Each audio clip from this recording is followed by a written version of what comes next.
Hi everyone, welcome again to another podcast session with myself, Chris Wall and Ricky Stoddart. Hello everyone. Feeling fresh? Today I am, yeah. So, had a few weeks in Japan, Rick? Felt like I've been around Ed with a cricket bat last week. Yeah, you didn't look great, to be fair, mate. No. that went day. That's coming from me, yeah. She gave me one of her sleeping tablets, didn't she? Away with fairies when I woke up. Jesus. Yeah. So, good trip though. Trip was epic. Yeah. Good, Just good dealing to with be everything around it. Good to be back. Obviously, it's intense. I think that's the bit again you can't miss, especially as I'm sort of like the agent in this scenario. So got customers with me, got all their needs to service. It's not like me just driving around doing my thing for 3 weeks. Yeah. Constantly thinking, translating, planning, obviously making sure they're looked after. It's full on. Then you sort of get off at end of day, come in and office in UK's away. And, it's game on again. So yeah, but you love it, mate. Yeah, no denying that. Yeah, awesome. No denying that. So we'll talk about sort of purchases and whatnot once you've collated all your pictures and whatnot. Yeah. That's going to be an exciting session. But today's topic was sort of something you brought to light when you were in Japan, and probably best you explain the topic. To be honest, with you. I don't really know the way, but it's obviously around pricing.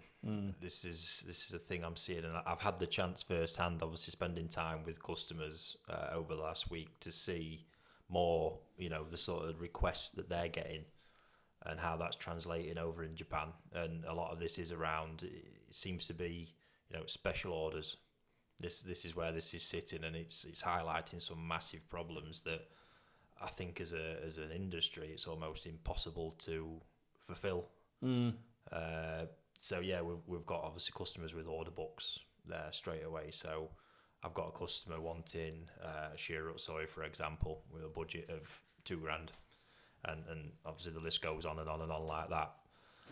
Interestingly, I mean, and where I seem to see this fitting as well is the budgets are, again, how I've always said it, relatively what seem like, decent, healthy budgets of, £1,000, £2,000, £3,000. It's a lot of cash. I'm going to say that again, because I'm not, it is a lot of cash in any scenario.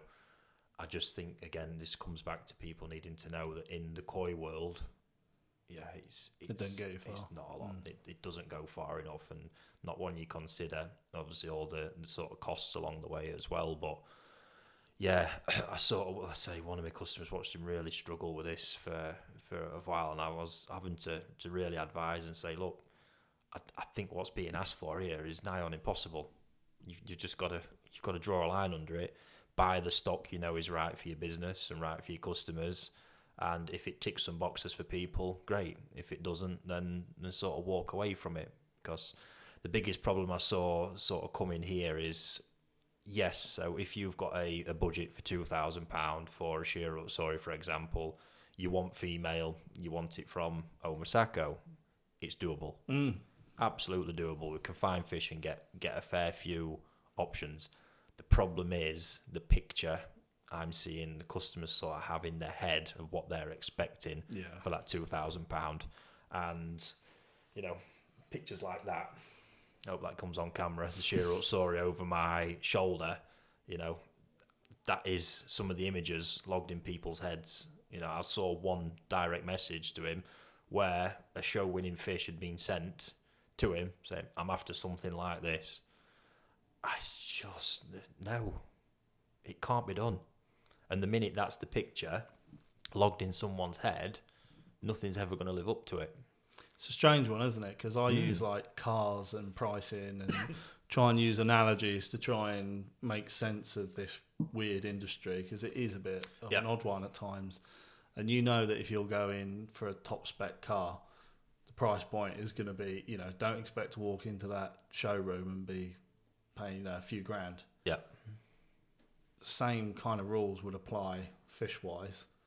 Brand is likened to the breeder.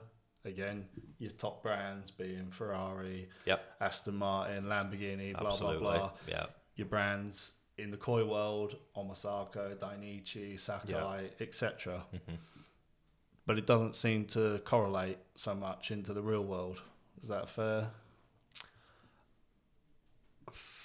Yeah, it's true. It's just, it's all living up to these pictures and what people's expectations are for what they're getting.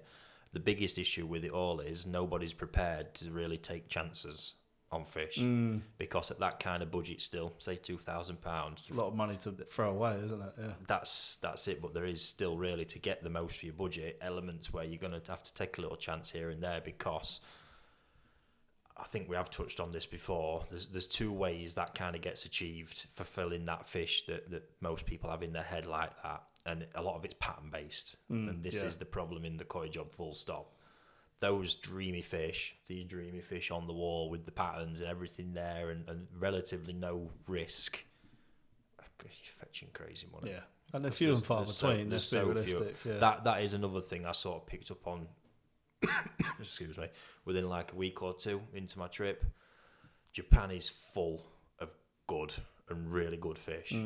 Absolutely, you can find them at nearly just about every breeder. You can find fish of quality. That's a given.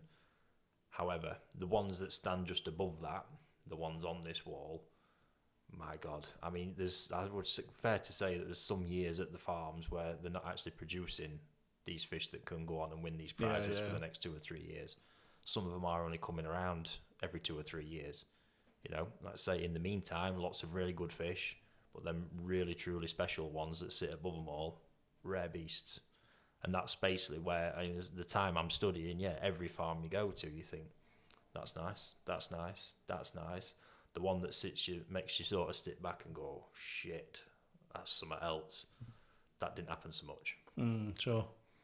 Danichi, fair play, happened. Yeah. Went in for a quick walk around, but even there, you're looking at ponds full of, big, impressive fish of quality. It's not till I got to the end ponds where you're like, shit. Something has just changed here. We've just gone into another realm, and that was 2 ponds back there that probably contained no more than about 30 or 40 fish between them. So if you think of the years gone by, the quantity of fish produced to be, to end up with what sat in them ponds, mind-boggling numbers. It's a frustrating one for hobbyists. I mean, we talk about like. A lot of the time we're trying to be a bit candid and let people understand the trade side of things. There's a business aspect behind everything, as well as a passion and a love. So where does it leave the hobbyist? I guess this is one thing that we wanted to tap into, of sort of marrying the reality of the situation, and then what does the hobbyist do? Because if you're your average man or woman sat at home going, I've got £2,000 budget for a Shira at Suri, why am I, should be able to fulfill something there. What's the catch? I've been thinking about that myself, to be honest, mate. And I can't help but think it's just education at the heart of it. And it's all mindset based. Because when you purely buy what's in front of you, and pattern is the top priority. Yeah, sure. Yeah, and this is where a lot of it's driven by, because these ones these safe bets are few and far between. So they're commanding much higher prices, and this is where it all goes wrong. It truly is. I look at a lot of the fish I've got in Japan, and there's one Sankey springs to mind straight away, which I've got a feeling is really going to, do something. Yeah, so it's NND Sankey, 73 centimetre Yonsei now, and this fish I bought at Nisai, don't think I've showed anybody it, because I wouldn't waste my time showing anybody it. If you can appreciate a good body and good skin, then you would have gone, oh yeah, that's decent. But the fact that there was about 4 slightly faint shimmies on it at the time of me buying it, and don't get me wrong, back then, I can't remember it exactly, but in the market we're probably talking like maybe 4.5 grand Nisai. Yeah, so not pocket change. It's not cheap whatsoever. And yeah, it had a long way to go. Now, me buying at that time, I had a very deep understanding of Marusho, Sankey, NND. We're talking best parts of probably 18, 19 years now of dealing with them through their whole evolution and everything. So what others would see as risk and danger, I never saw. the only bit in that fish for me that I saw as the unknown is how the sumi pattern would end up looking. I knew sumi would come, absolutely no doubt in my mind. Just its formation. It would was come. A question mark. Yeah, the way it formed, I knew it would go about, and roughly, the age where I'd expect it to start coming through, all the rest of it. It was just a matter of what it will look like. So, yeah, a bit of a roller coaster with it as well, to be fair. So, first year it got harvested, it was a savage lump. Body had beefed up considerably, but it come out of the mud pond really heavily poxed and looked quite damaged, to be honest. Over the winter, not quite sure what happened. Didn't hear a lot about it from the guys, and then come around to the following spring just so we've let it out at mud pond early because we were quite concerned about it. I'm thinking that's going to be another one. Right off, yeah. Passed away. So it come this autumn. Wasn't expecting anything really, and then I can't remember if I stood at Otsuka's place. I think I saw my phone ping, got a message from KB. 2 fish harvested really successfully. Excuse me. One was the Sankey, 73 cm, beefed up, sumi starting to pop, looking absolutely insane. The body, which was always the big thing for me with it, absolute sort of championship form on that. And the sumi now at Yonsei, so technically sort of 3.5 years old as it is really starting to form. And over the next 2 years, it'll transform. I have showed the fish now, and yet people are seeing it and getting it. I don't think they're seeing the same things I'm seeing in my head. So even now, I think it would still potentially be overlooked by a lot of people. Even though, it's not a cheap fish in the slightest. And it's a lot further down the line, but I do think most people would overlook. In fact, one person I showed it to said, not enough sumi for me, really. You completely missed it. 2 years' time, this fish will be nearly unrecognisable.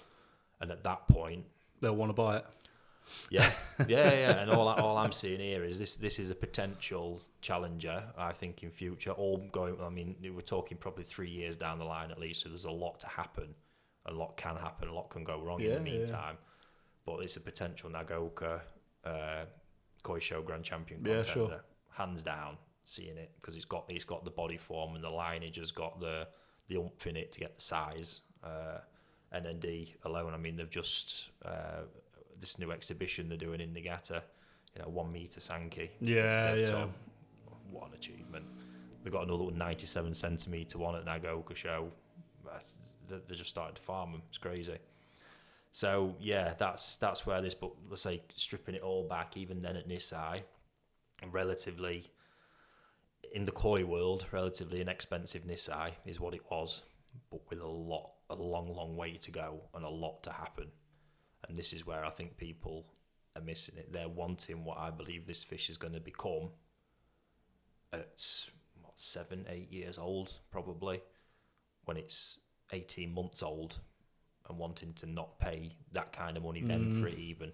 But it's symptomatic of society, though, isn't it? It's here and now. It's like filter cleaning is a thing of the past now. Even feeding your fish, people put them on auto feed. All the things that I sort of grew up and held sort of dear to my heart. All these stupid little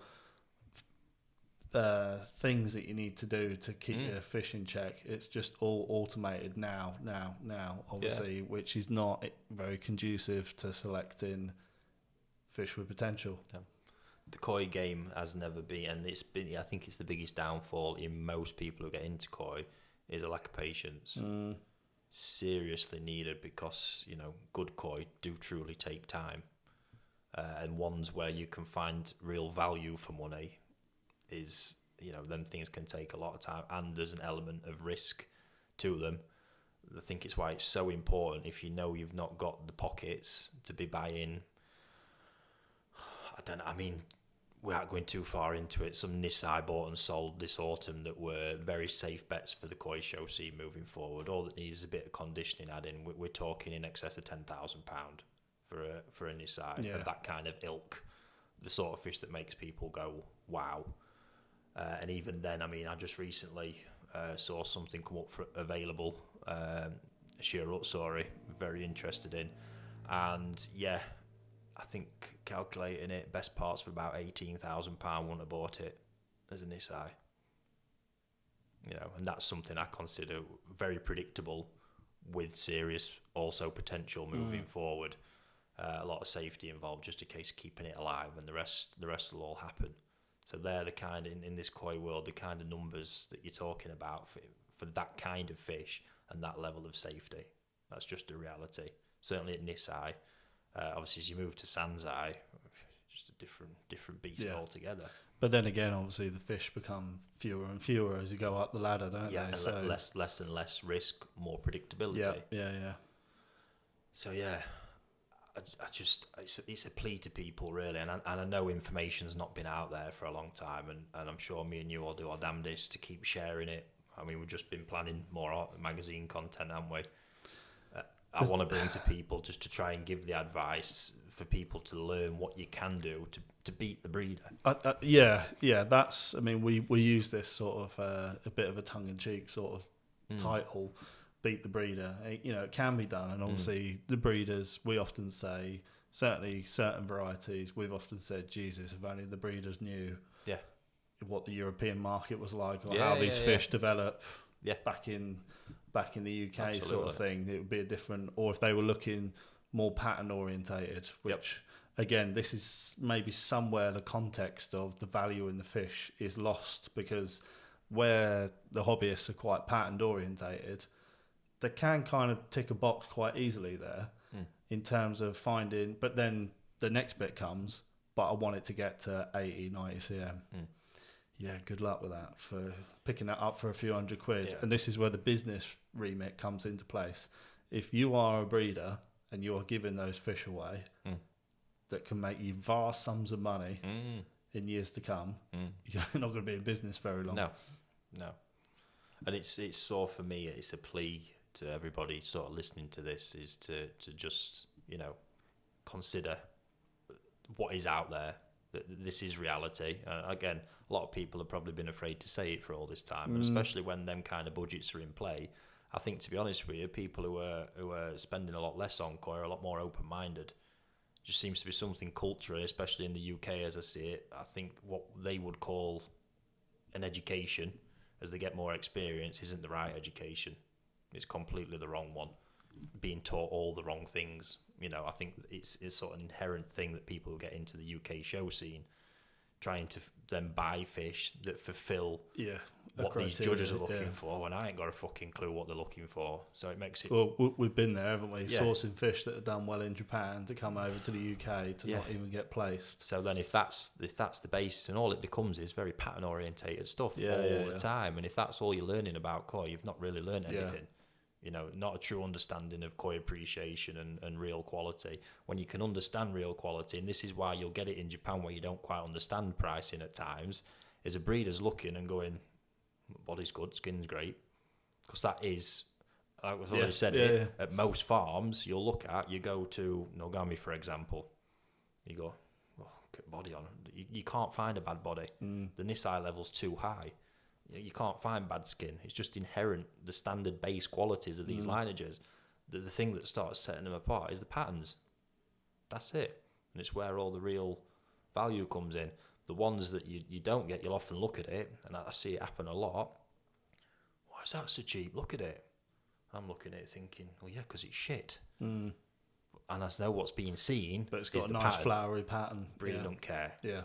Does not care. He's rejected it because, especially that body, I've banged on enough about this now.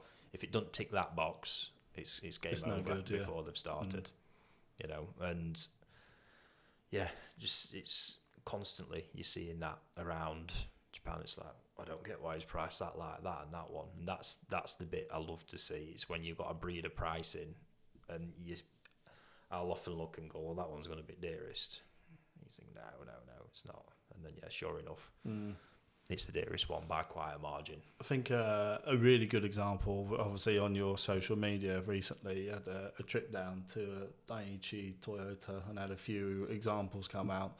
Just when you sent me the stills of those fish, it was just the epitome of body form, body line, body structure, and it's pretty consistent across the board. Of a lot of his fish, that is the prerequisite for all of his fish. The pattern is the cherry on the top. And when you tick all those boxes, you're talking big money. Mega.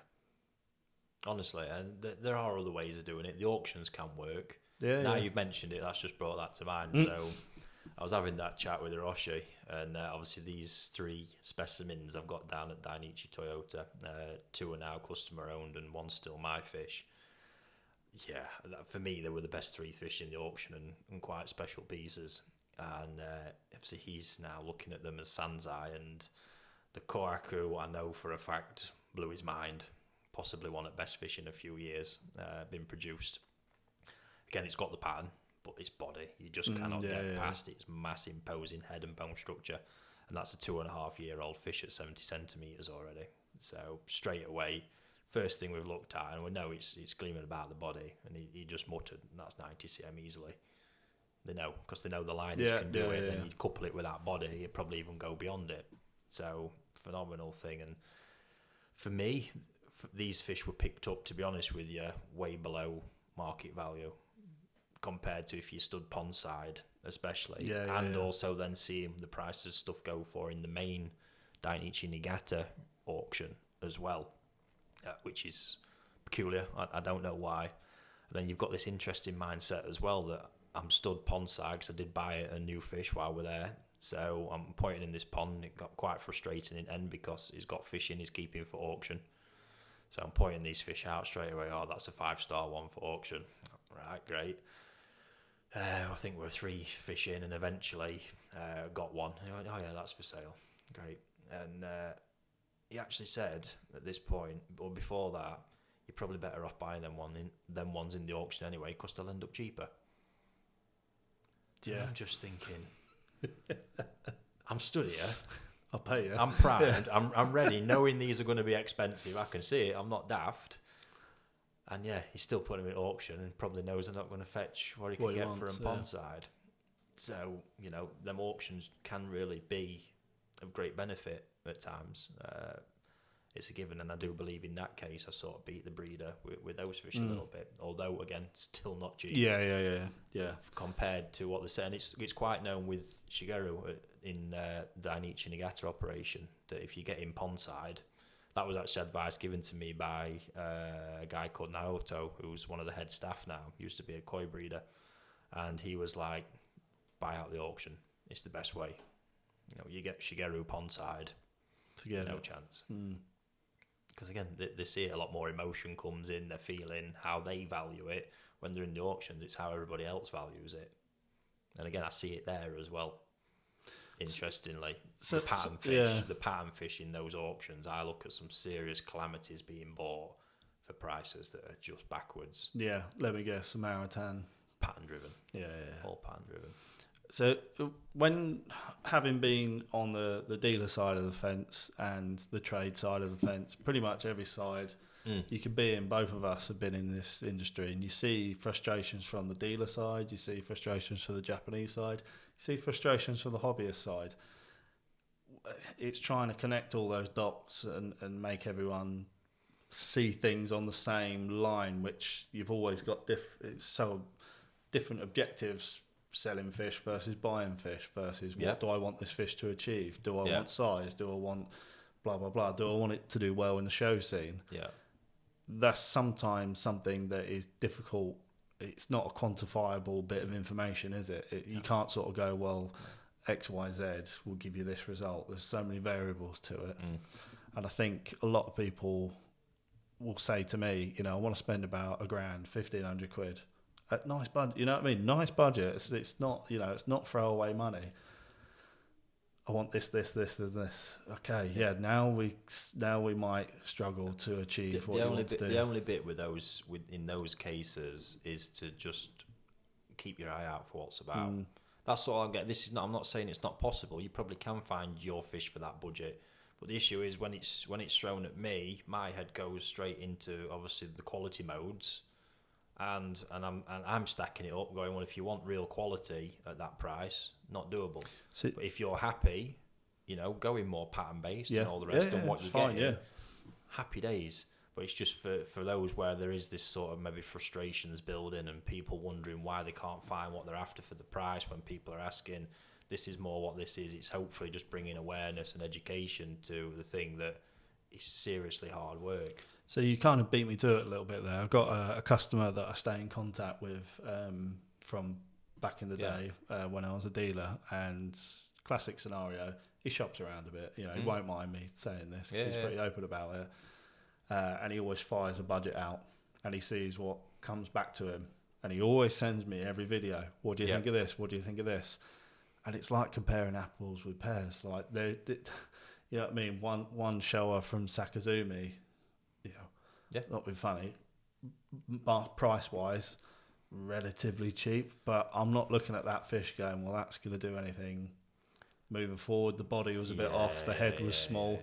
And then he goes, this guy wants double the amount for a Danichi fish. And I was like, it doesn't surprise me. See, therein lies some of the value that's not initially sort of that tangible. And you can't completely see it because, that whole lineage thing, you're right. So that is one way of doing it. If it's a case of, you want to tick all 3 boxes as much as possible, and you're in them kind of price realms, there is going to be there's a compromise at nearly every price level, honestly, and that's where I see that. So sometimes it's giving on the breeder a little bit. So it might be that the Kohaku, for example. I mean, Sakazumi is actually a nice Kohaku breeder, but my God, I mean, you're not getting a guy there that's competing at all Japan level with him. This is a guy that wants to grow fish big. Yeah, hasn't got a chance. And I'm sort of thinking, it's not. It's a nice pattern fish. It's full on the body, clearly female, small head. Looks all right as Sansai, but it's got no future in terms of... You will. I mean, don't get me wrong. You can walk into a place like that and find an absolute world, of course. And that does tick all the boxes. Then it's that thing in the back of your head. If that's what you're looking to achieve, it's very rare that a fish at that farm is going to surpass 75, 80 centimetres. So then you're moving on, and the farms that know their fish can do that do slap a premium on for it. One thing that hobbyists, and dealers, to be fair, we deal with a lot of dealers, and that the same thing happens when they're picking fish from us.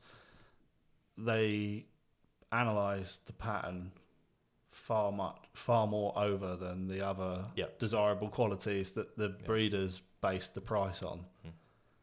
This is how much of an inherent problem that is as well, though, because I'm quite...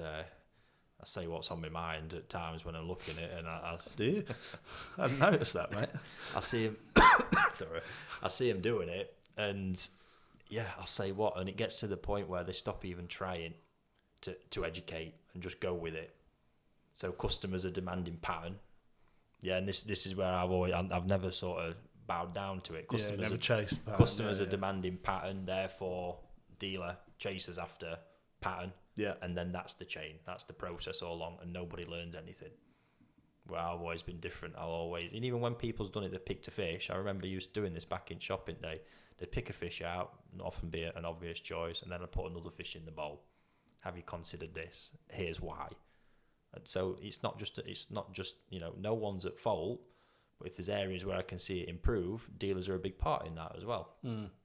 Their education level and customer service in just... I'm not saying you enforce it upon them, but have you considered this as an option? And here's why you might want to. And often it worked a lot. And I do remember a lot of people then coming back in that scenario and going, you really opened my mind there. That's gone on. And even now, a few of them people, I remember from fish back in day, not expensive fish, they've come back and still said it did everything you said it would. And it's been one of the best fish in my pond, and not always the most expensive one. And that's what you need. It's that education. But like I say, when the issue is pattern is demanded, dealer doesn't put any resistance to it, and just goes, well, if I haven't got a pattern, I can't really sell it. That's what works all the way down the chain. But nothing ever changes. Nobody's knowledge improves. People just give them what they want. I get it. That's consumerism. That's the market. And if it's just what makes you happy, fair play. But I'd like to think, and for me, I just want to see people get more for their money. That's the only sort of motivator behind this, because I know you can get far more bang for your buck, even long term, because that's, for me, seeing value for money. When you buy a fish at 1 or 2 years old, and at 10 and 12 years old, you've still got it and it's looking good. That to me is value for money, not when you buy it at 1 or 2 and it looks like shit at 3 or 4, false economy. You want to get rid of it. It is false economy, and that is that Japanese game. You know, the old lineages that got a lot of fame. Matsunosuke, just as one example. I mean, for me, this day and age, the body, it's not competing. It's quite dated. However, quality still shines through with Matsunosuke fish. And the big thing back then was that they didn't hit their best till they were 12, 13, 14 years old. And then they went on looking great for time after that. A lot of the modern lineages these days, even the best ones, you see them things at 12-year-old and they're ready for scrap heap. Most hobbyists at 12 years into the hobby, they're on to their 3rd or 4th pond, mate, let alone... Crazy. Absolutely crazy. It's... hopefully a lot of people have appreciated this, because it's probably a topic that people sort of delve away from.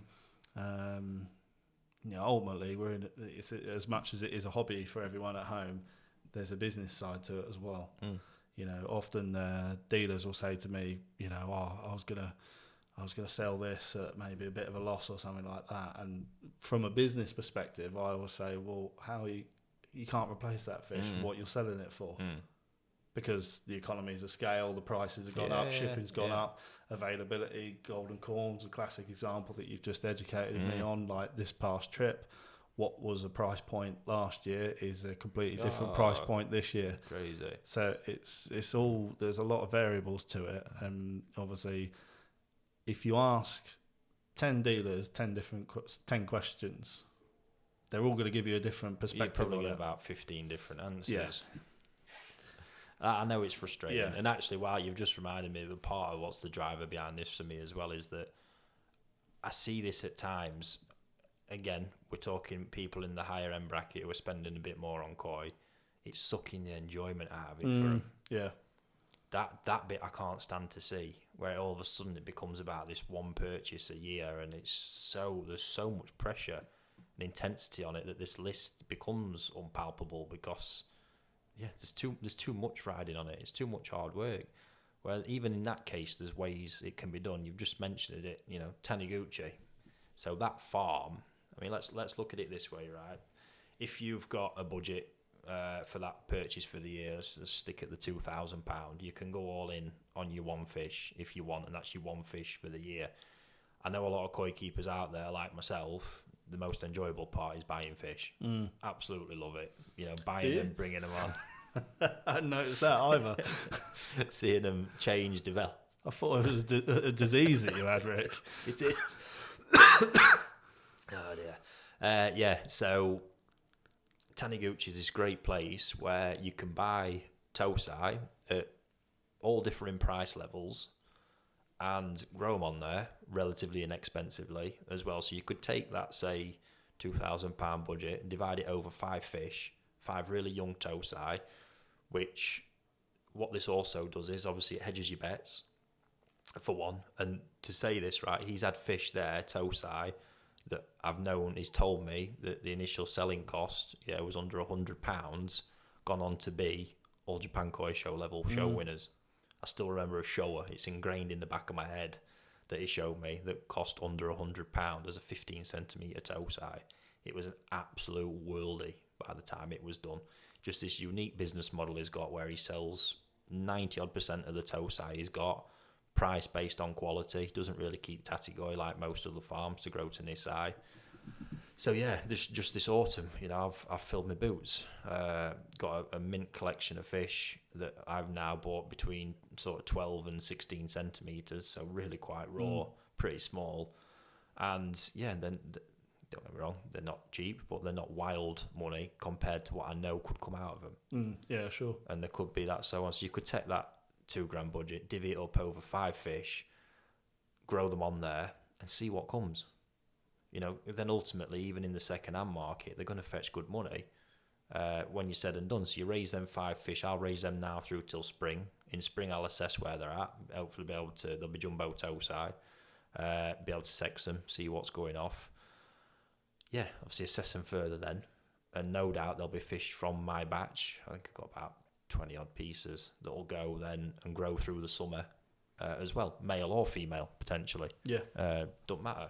So in this hobbyist scenario, you've got them 5 fish. Not only, you're hedging your bets, you're going to learn a shitload from this experience.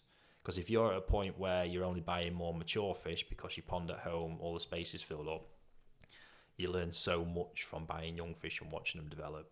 So much. Even me now, like the whole Danichi thing over the past 2 years, I've learned a shitload. Bit of learning curve, yeah. So much, but it's only from seeing the fish from toe side, Nisai, Sanzai, that I've got that understanding. If I'd have just bought them at Nisai, I'd have missed a big chunk of that learning experience. So you buy these 5 fish, like I say, you get them through till spring. There might be 2, 3 standout candidates, whatever it is at that point.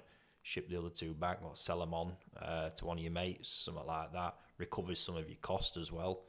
Again, grow the next ones and see what comes in the autumn. Now, I'm not saying every year you're going to produce one worldie, but if you average it out probably over the, say, 4 or 5 years of doing it, you are going to win. There will be a major win in there at least. And what you might find is even with the sales of the other fish throughout it, it'll be relatively cost neutral as well, potentially. What you're saying... The value of the learning experience in doing it, priceless. What you're saying totally makes sense, but I guess there'll be a lot of people listening to this thinking, well, how do I get access to those fish? Yeah, that's a good point. Not being a dick. You speak to your dealers. No, I mean then they're not very forthcoming because they want a guaranteed sale. Well, then here's the information now. Taniguchi's amazing for it. Speak to the dealers we're involved with. Tell them you want Taniguchi fish, and it works back from there because it's an amazing place to do it. Dealers just done a grow out event. I've seen the results of this year. So did it last year. I can't remember what he was knocking them out for. Maybe between sort of 400, 500, 600 quid on average. Man, the results were just insane. I'm looking at them now thinking, you can't go out and rebuy them at this price. And at that point, that's a win, isn't it? Exactly. Exactly. And there was a few really gone downhill. You have to get your head around that bit if you're doing it. Not every fish is going to succeed. Even with all the experience I've got, those 12 and 15 centimetre toe size, throw some curveballs, seeing some certain deformities in body only sort of grow out with a bit of size. Yeah. So it's not perfect, but for me, it's all about enjoyment and learning, constant learning. And I think some people just get caught in a trap where the circumstances they've sort of built into the hobby, stops the learning experiences, stops a lot of the enjoyment, and it all gets a bit too serious and a bit too intense. Yeah. And then when you're eventually at a point where you just can't find fish that tick all the boxes for you without some serious compromise or seriously overstretching from a financial perspective, I don't see the enjoyment in that. So that's where this is at. It's not a bollocking to anybody or anything like that. It's hopefully just sharing some more facts, more information, understanding of what's going on. I didn't used to believe that fish sold for 20, 30, 40,000 pound back in day. I thought, you're on a wind up here. Who's actually buying these things? And it weren't until the first time I sat at Danichi auction and saw every other lot nearly going through for them kind of prices. Yeah. I thought, holy shit, it's a whole different world out there. Game, yeah. So, and again, a lot of it is about exposure and understanding. And unfortunately, a lot of people sat watching this don't get that same level of exposure. So if we can share as much as we can, hopefully it'll improve the understanding and everyone can grow from there.